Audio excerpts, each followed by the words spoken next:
BTR सरकार आरो भूमिका स्पेस एकाडेमी जयै थांनाय बोसोरनिफ्राय जों नाजादोंमोन आरो MOU साइन खालामनानै जोंनि बिटिआर ओनसोलाव गंजि फरायसालियाव स्पेस लेब जोङो गोदानै गायसननायनि थाखाय सानलायलायनाय जादोंमोन आरो देग्लाय बोसोराव बेखौ जोङो मोगथां महर होबाय आरो दिनै 10टा स्पेस लेबनि गेजेराव गिबि स्पेस लेबखौ जोङो कासिकत्रा हायार सेकेन्डारियाव जोंनि मानगोनां सासे गेदेमा सिन' बसुमतारी जायनिखि जोंनि खौरां बिजोंखौ जौगाहोनो थाखाय हारसिंनो नाजाग्रोदोंमोन आरो बिथांनि नाजानायजोंनो जोंनि जि खौरां बिथिं जा खौरां बिजों बियो एसे लासैनो जथेस्थ' स्ट्रं जाबोदोंमोन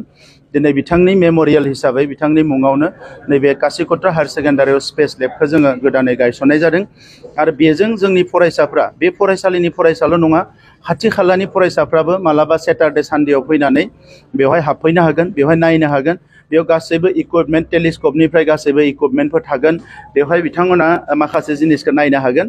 आरो आथिखालनि फरायसाफोरनो टेक्स्ट बुकजोंखौल' फरायनायजों लोगोसे गुबुन गुबुन माखासे आयदाफोरखौ बेसिक आइडियाफोरखौ जुदि जों होनो हायोब्ला अब्लासो जोंनि फरायसाफ्राबो साइन्टिस्ट जानायनि सिमां नुनो हागोन अब्लासो जोंनि फरायसाफ्राबो गुबुन गुबुन आयदा लानानै जौगानाय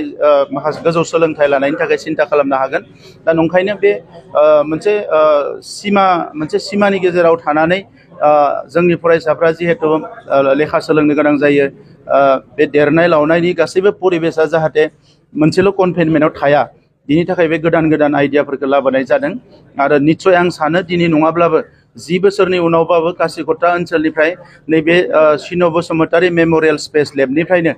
सोलोंनानै जोंनि फरायसाफ्रा साइन्टिस्ट जानो हागोन आरो जोंनि हारिनि मुंखौ गोजौआव लांनायजों लोगोसे बिथाङा मुलुगनि मानसिफोरनो माबा मोनसे गोदान जिनिस होनो हागोन आं बेखौ मिजिंथिदों आरो गासै गंजि जि स्पेस लेब बेखौ जोङो थाबैनो बेखेवनाय जागोन।